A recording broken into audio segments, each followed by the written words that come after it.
Perkenalkan, nama saya Getroni Aryohanes Adu, mahasiswa akuntansi dari Fakultas Ekonomi dan Bisnis Universitas Nusa Cendana.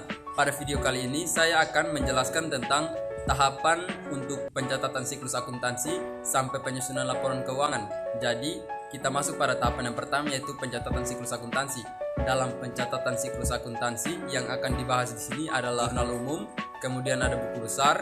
Dari buku besar kita akan membuat neraca saldo, kemudian kita akan membuat jurnal penyesuaian, membuat neraca lajur. Dari neraca lajur kita akan membuat laporan keuangan. Laporan keuangan di sini terdiri dari laporan laba rugi, laporan perubahan ekuitas, laporan posisi keuangan, dan laporan arus kas. Setelah kita membuat laporan keuangan, kita akan membuat dua jurnal tambahan, yaitu jurnal penutup dan neraca saldo setelah penyesuaian. Untuk lebih jelasnya akan saya jelaskan di Microsoft Excel. Baik, sebelum masuk pada tahap pencatatan siklus akuntansi dan pembuatan laporan keuangan, kita harus mengumpulkan informasi terlebih dahulu tentang data keuangan dari perusahaan. Di sini saya mengambil data dari fotokopi berkat ilahi. Yang saya dapat di sini ada data identitas perusahaan dan juga kebijakan akuntansi yang akan diterapkan selama periode berjalan. Di sini kebijakan akuntansinya ada kebijakan umum, yaitu kita akan menggunakan mata uang rupiah, dan pencatatan menggunakan jurnal umum. Juga ada kebijakan pembelian dan penjualan, yaitu pembelian dan penjualan dilakukan penjurnalan dalam jurnal umum dan hanya dilakukan secara tunai. Jadi, fotokopi berkat ilahi tidak melayani penjualan ataupun pembelian secara kredit. Selain itu, pada penilaian persediaan, sistem pencatatannya menggunakan sistem periodik atau perhitungan harga pokok penjualannya dilakukan di akhir periode. Selain itu, metode yang digunakan yaitu metode harga pokok rata-rata bergerak. Dan dalam penyusutan atau depresiasi, aset tetapnya di sini ada dua, yaitu bangunan dan peralatan. Pada bangunan dihitung menggunakan metode garis lurus, juga pada peralatan atau di sini yaitu mesin fotokopi, yaitu menggunakan metode garis lurus. Baik, setelah semua data dari perusahaan telah terkumpul, maka selanjutnya saya telah membuat daftar akun untuk transaksi yang sering terjadi dalam kegiatan usaha. Dari daftar akun yang dibuat, maka pemilik telah memberikan saldo awal atau nominal yang digunakan sebagai nominal awal dari tiap akun. Setelah mengumpulkan neraca saldo, selain itu saya juga telah mendapatkan informasi tentang daftar persediaan awal dari pemilik, tentang persediaan awal yang akan digunakan selama kegiatan usaha berjalan. Dari sebuah informasi yang dikumpulkan, selanjutnya kita akan masuk pada tahap pertama dalam pencatatan siklus akuntansi, yaitu penjurnalan, yaitu di dalam jurnal umum. Jadi, di sini dalam jurnal umum kita akan menjurnal tiap transaksi yang terjadi di perusahaan. Sebelum kita melakukan penjurnalan, sebaiknya kita analisis dulu transaksi yang terjadi di perusahaan. Baik, jadi di sini saya akan ambil contoh pada tanggal 1 Februari terjadi penjualan sebesar 461.000. Jadi jurnalnya yaitu kas pada penjualan sebesar 461.000. Kenapa hanya kas pada penjualan? Karena menurut kebijakan yang tadi kita melakukan pencatatannya dengan metode periodik atau perhitungan harga pokok penjualannya dilakukan di akhir periode. Kemudian contoh yang kedua, pada tanggal 1 Februari terjadi penjualan sebesar 3.000. Jadi jurnalnya kas pada penjualan sebesar 3.000. Sedangkan perhitungan harga pokok seperti dilihat, seperti ada A4, A4 bolak-balik ataupun F4, itu perhitungannya akan kita lakukan di akhir periode nanti, dan pencatatannya akan kita lakukan di jurnal penyesuaian. Contoh ketiga, dalam penjualan, pada tanggal 1 Februari terjadi penjualan sebesar 1.000. Jurnalnya sama, yaitu kas pada penjualan sebesar 1.000. Jadi untuk transaksi penjualan dapat dilakukan jurnal yang sama, yaitu kas pada penjualan dengan nominal sesuai dengan yang tertera di bukti transaksi. Selanjutnya saya akan mengambil contoh lain, yaitu pada contoh transaksi pembelian. Di sini telah terlihat bahwa terjadi pembelian pada tanggal 17 Februari 2021 dari toko Apola Stationery sebesar 450.000. Jadi jurnalnya pada tanggal 17 pembelian pada kas sebesar 450.000. Jurnalnya juga sama pembelian pada kas karena menggunakan metode periodik. Selain kedua transaksi ini ada juga transaksi lain seperti pembelian perlengkapan, pembayaran beban, dan pengambilan privat. Untuk jurnal pembelian perlengkapan, jurnalnya itu perlengkapan pada kas sebesar yang dibeli. Di sini pemilik membeli perlengkapan sebesar 50.000, jadi jurnalnya perlengkapan pada kas sebesar 50.000. Selain itu ada juga transaksi pembelian listrik atau pembelian pulsa listrik. Jadi jurnalnya beban listrik, air, dan telepon pada kas sebesar 250.000. Selain itu juga ada transaksi pengambilan uang milik pribadi atau pengambilan uang oleh pemilik sebesar 100.000. Jadi jurnalnya privat pemilik pada kas sebesar 100.000. Setelah semua transaksi telah kita lakukan, maka kita melakukan total untuk memastikan apakah proses input atau penjurnalan yang kita sudah buat itu benar atau salah. Setelah jurnal umum kita buat, kita akan posting ke buku besar. Buku besar di sini digunakan untuk mengklasifikasikan setiap akun yang ada. Misalnya di sini akun kas, kemudian ada akun perlengkapan, persediaan barang, bangunan, akumulasi penyusutan, dan seterusnya. Jadi cara untuk menginput saldo-saldo di sini atau proses posting yaitu dari jurnal umum. Misalnya pada transaksi tanggal 1 kita melakukan penjualan sebesar 461.000. Di sini di kas ada kas di debit sebesar 461.000. Jadi di buku besar kita mengalami penambahan kas. Di sini kas di debit sebesar 461.000. Jadi setelah itu kita akumulasikan dengan saldo awal dari kas. Teman-teman bisa menggunakan rumus sederhana seperti sama dengan saldo awal ditambah dengan penambahan kas sama dengan 10.461.000, atau teman-teman bisa menggunakan rumus if atau jika. Di sini jika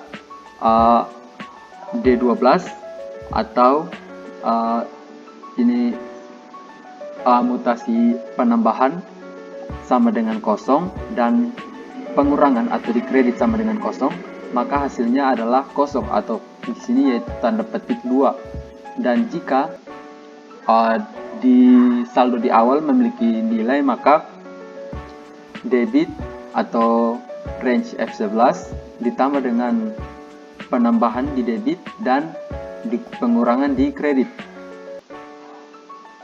Jadi hasilnya juga sama. Jadi teman-teman boleh memilih mau menggunakan rumus ini atau yang ini.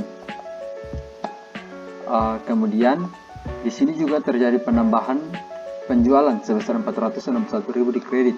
Maka kita akan mempostingnya juga di akun penjualan. Di akun penjualan terjadi penambahan di kredit sebesar 461.000. Karena saldo awalnya tidak ada, maka hasilnya juga akan sama, yaitu 461.000. Baik, di sini sama 461.000. Dan teman-teman bisa melanjutkan dengan semua transaksi yang terjadi di sini sampai selesai. Sampai semua transaksi di jurnal umum kita lakukan proses posting. Setelah kita posting ke buku besar, selanjutnya kita akan membuat neraca saldo. Neraca saldo di sini untuk mencerminkan saldo akhir dari tiap akun yang terjadi atau yang telah kita lakukan posting tadi di buku besar. Jadi di sini untuk mengumpulkan tiap akun yang tadi kita posting dari buku besar. Misalnya pada akun kas, saldo akhir dari akun kas yaitu 11.060.000. Teman-teman bisa pindahkan ke saldo kas di sini sebesar 11.060.000. Selain itu, akun perlengkapan misalnya ada 2.050.000 di debit, maka dapat dipindahkan 2.050.000 di debit, dan seterusnya sampai semua akun terisi. Setelah neraca saldo akhir kita buat, selanjutnya kita akan membuat jurnal penyesuaian. Jurnal penyesuaian di sini kita gunakan untuk mencerminkan nilai akun yang sebenar-benarnya. Misalnya seperti depresiasi ataupun misalnya kesalahan pencatatan. Kita dapat melakukan penyesuaian untuk mengetahui nilai akun yang sebenarnya. Misalnya di sini di fotokopi berkat ilahi ada beberapa penyesuaian yang harus kita lakukan, seperti stock of name yang berbeda dengan perhitungan secara periodik. Jadi karena perhitungan secara periodik kita mendapatkan persediaan akhir sebesar 839.572. Sedangkan pada saat kita melakukan stock of name atau perhitungan secara fisik, barang-barang yang ada atau kertas yang ada cuma 791.200. Menurut pemilik, ini terjadi akibat beberapa kertas mengalami kemacetan atau error sehingga beberapa kertas tidak layak pakai atau bisa dibuang. Jadi selisih ini merupakan hal yang wajar bagi pemilik. Misalnya selisihnya 48.372, maka kita juga harus melakukan penyesuaian. Jadi jurnalnya di sini yaitu ikhtisar laba rugi pada persediaan, karena persediaan yang sebenarnya lebih sedikit, maka kita akan mengurangi persediaan di kredit sebesar 48.372. Selain itu, kita juga harus mencatat harga pokok penjualan, karena tadi sudah disebutkan bahwa kita melakukan perhitungan secara periodik, maka perhitungan harga pokok penjualan kita lakukan di akhir periode. Jadi harga pokok penjualan di sini kita dapat dari persediaan awal tiap barang. Di sini ada 2 barang, kertas A4 dan F4, ditambah pembelian yang menghasilkan barang yang tersedia untuk dijual. Setelah itu kita kurangi dengan penjualan dan hasilnya persediaan akhir. Barang yang penjualan di sini merupakan yang seperti terlihat pada bukti transaksi.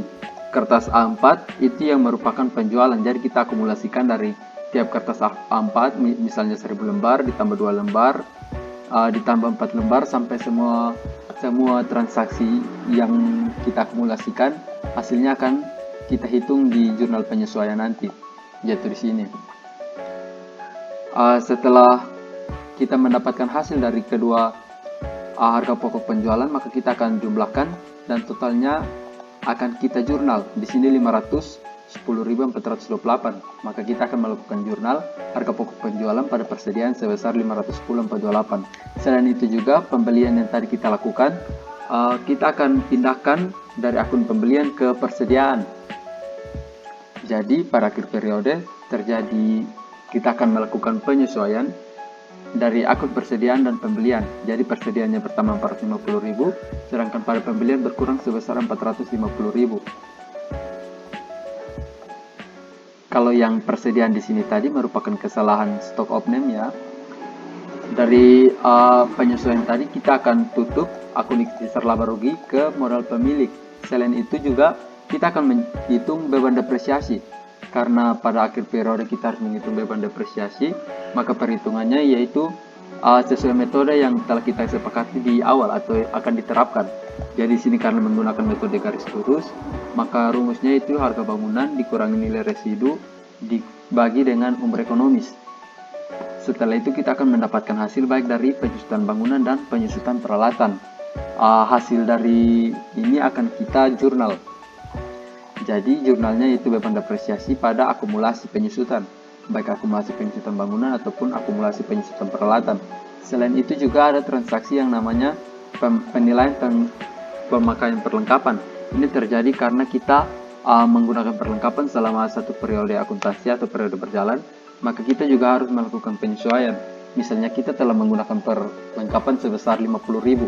Jadi perlengkapan yang 50.000 itu akan kita kurangi dari perlengkapan yang kita miliki di perusahaan. Jadi jurnalnya beban perlengkapan pada perlengkapan sebesar 50.000. Setelah kita membuat jurnal penyesuaian, selanjutnya kita akan masuk ke penyusunan laporan keuangan. Tapi ada alternatif yang akan mempermudah kita untuk membuat laporan keuangan, yaitu neraca lajur. Jadi neraca lajur bukan jurnal yang wajib dibuat, tetapi hanya untuk mempermudah. Jadi teman-teman bisa pilih boleh menggunakan neraca lajur ataupun tidak. Neraca lajur di sini kita buat dari neraca saldo awal perusahaan. Jadi neraca saldo awal perusahaan yaitu neraca saldo setelah kita buat buku besar tadi yang menghasilkan neraca saldo. Kemudian setelah itu kita masukkan penyesuaian seperti jurnal yang tadi. Jadi setiap ada mutasi, misalnya tadi ada mutasi pada perlengkapan, pemakaian perlengkapan dan persediaan barang, kita taruh di penyesuaian, yang setelah itu kita akan akumulasikan dan menghasilkan neraca saldo setelah disesuaikan. Jadi neraca saldo setelah disesuaikan di sini merupakan selisih baik penambahan ataupun pengurangan dari tiap-tiap akun yang terjadi penyesuaian tadi. Setelah neraca saldo disesuaikan, kita akan pilah ke dalam laporan laba rugi dan laporan posisi keuangan. Pada laporan laba rugi, di sini kita akan mencantumkan tiap akun nominal yang terjadi dalam perusahaan. Akun nominal di sini yaitu ada pendapatan sampai pada beban. Akun pendapatan sampai beban kita taruh di laporan laba rugi untuk menunjukkan keuntungan atau perputaran uang dari perusahaan. Kemudian kita akan buat laporan posisi keuangan dengan mencantumkan tiap akun real yang ada di perusahaan. Akun real di sini dari aset sampai pada ekuitas. Baik, setelah kita pilah dari laporan laba rugi dan laporan posisi keuangan, kita akan mencari hasil atau akumulasi dari tiap bagan atau tiap baris. Totalnya di sini menggunakan rumus sum. Rumusnya itu sama dengan sum, buka kurung, bisa kita tarik seperti ini, tutup kurung, dan enter. Hasilnya akan kita tarik ke sebelah, dan itu merupakan hasil akhir dari atau total dari tiap bagan. Setelah itu kita akan mencari laba bersih. Laba bersih di sini akan kita dapat dari selisih laporan dari debit dan kredit laporan laba rugi. Selisih dari laporan laba rugi dapat kita gunakan rumus seperti sama dengan selisih dari kredit dikurangi dengan debit. Jadi hasilnya sama dengan 599.572. Selisih di sini merupakan laba bersih dari perusahaan.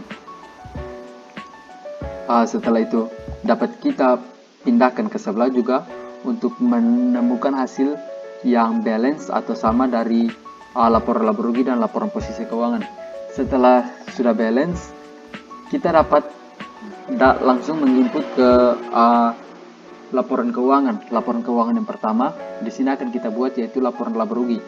Laporan laba rugi di sini yaitu untuk kita dapat melihat laba dari perusahaan atau perusahaan mengalami rugi.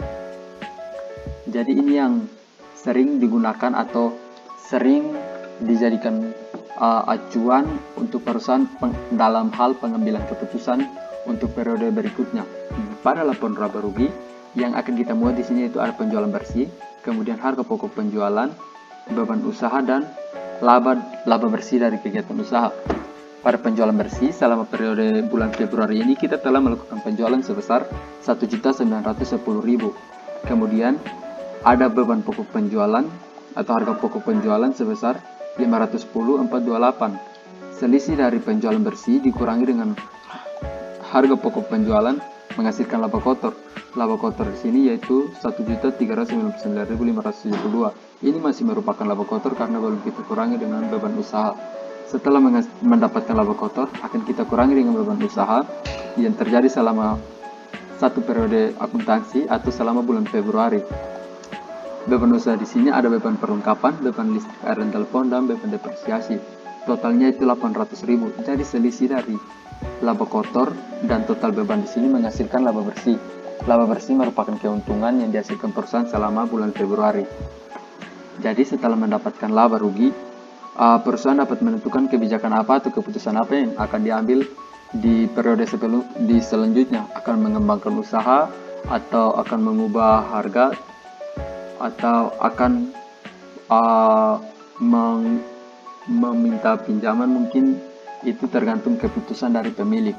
Selanjutnya setelah kita buat laporan laba rugi, selanjutnya kita akan membuat laporan perubahan ekuitas. Laporan perubahan ekuitas di sini untuk melihat perputaran atau pergerakan dari modal pemilik.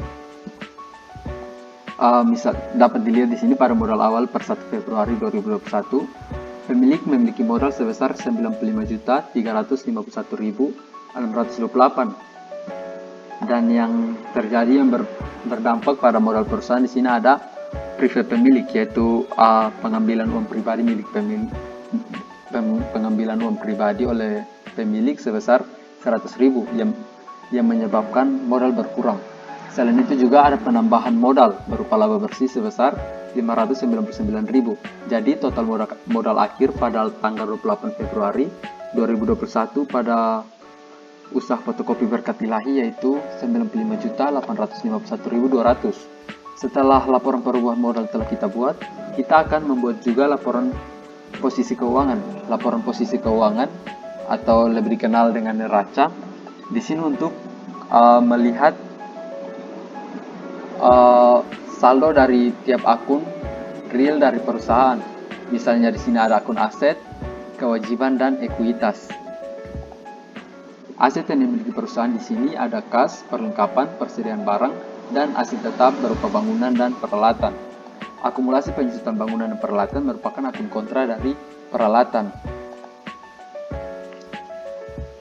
Total dari tiap aset harus sama dengan total dari kewajiban dan ekuitas. Jadi di sini ada aset sebesar 95.851.200 dan ekuitas sebesar 95.851.200. Jika di sini masih menemukan ketidaksesuaian atau perbedaan atau selisih, maka harus diperiksa kembali dari laporan perubahan ekuitas atau jurnal-jurnal sebelumnya, mungkin terjadi kesalahan pencatatan. Setelah laporan posisi keuangan telah kita buat, kita akan membuat laporan arus kas. Laporan arus kas di sini untuk mengetahui sebagaimana kas kita berputar atau kas atau uang pribadi atau semacam uang tunai yang dimiliki perusahaan. Karena di sini perusahaan menggunakan uang tunai. Jadi yang berdampak pada kas di sini ada aktivitas operasional, aktivitas investasi, dan aktivitas pendanaan. Untuk aktivitas investasi tidak terjadi perubahan karena perusahaan tidak melakukan pinjaman jangka panjang ataupun pembelian aset tetap ataupun penjualan aset tetap ya. Jadi di aktivitas operasional di sini terjadi perputaran kas atau kas bertambah pada transaksi penjualan dan berkurang di transaksi pembelian dan pembayaran beban. Jadi kas kita bertambah 1.160.000 di aktivitas operasional. Selain itu, kas kita juga mengalami penurunan pada aktivitas pendanaan karena pemilik telah mengambil atau istilahnya private yang dilakukan oleh pemilik sebesar 100.000. Ini menyebabkan kas berkurang sebesar 100.000. Jadi, dalam periode bulan Februari 2021, perusahaan mengalami penambahan kas sebesar 1.060.000. Selanjutnya akan kita lihat apakah hasilnya sudah balance atau sudah benar yang kita catat dengan melihat kas pada awal periode sebesar 10 juta. Ini dapat dilihat pada neraca saldo pada awal periode atau pada tanggal 31 Januari atau 1 Februari. Jadi di sini kas ada 10 juta, maka akan kita cantumkan di laporan arus kas pada kas awal. Kemudian kita akan melihat kas akhir. Kas akhir di sini dapat kita lihat di laporan posisi keuangan. Kas akhirnya ada 11.060. Jika hasilnya balance 11.060, maka dapat dikatakan laporan arus kas yang kita buat sudah benar. Selanjutnya kita akan membuat akun jurnal penutup. Jurnal penutup di sini yaitu untuk menutup tiap akun nominal yang ada di perusahaan. Akun nominal terdiri dari penjualan sampai pada akun beban. Jadi misalnya penjualan yang saldo normalnya di kredit akan kita tutup di debit dengan akun ikhtisar laba rugi. Begitupun akun-akun nominal yang ada di debit akan kita tutup di kredit dengan akun ikhtisar laba rugi. Selisih dari akun ikhtisar laba rugi akan kita masukkan ke modal pemilik, yaitu di sini ada laba sebesar 599.572. Selain itu kita juga akan menutup akun private. Akun private juga akan kita masukkan ke modal pemilik atau mengurangi modal pemilik sebesar 100.000. Setelah jurnal penutup kita buat, selanjutnya kita akan membuat neraca saldo setelah penyesuaian. Neraca saldo setelah penyesuaian di sini untuk memudahkan pemilik dalam memulai periode akuntansi yang baru, yaitu pada bulan Maret. Jadi pada bulan Maret perusahaan atau di sini tempat fotokopi Berkat Ilahi sudah memiliki saldo awal. Jadi saldo awal tiap akun di sini bisa dilihat dari laporan posisi keuangan. Jadi dari laporan posisi keuangan akan kita buat neraca saldo setelah penyesuaian, yaitu aset, kewajiban, dan ekuitas. Aset, kewajiban, dan ekuitas. Baik, jadi sekian yang dapat saya sampaikan pada pertemuan kali ini. Jadi bagi teman-teman yang ingin menyampaikan tanggapan ataupun memberikan saran dapat memberikan komentar di bawah dan jangan lupa like dan subscribe. Terima kasih.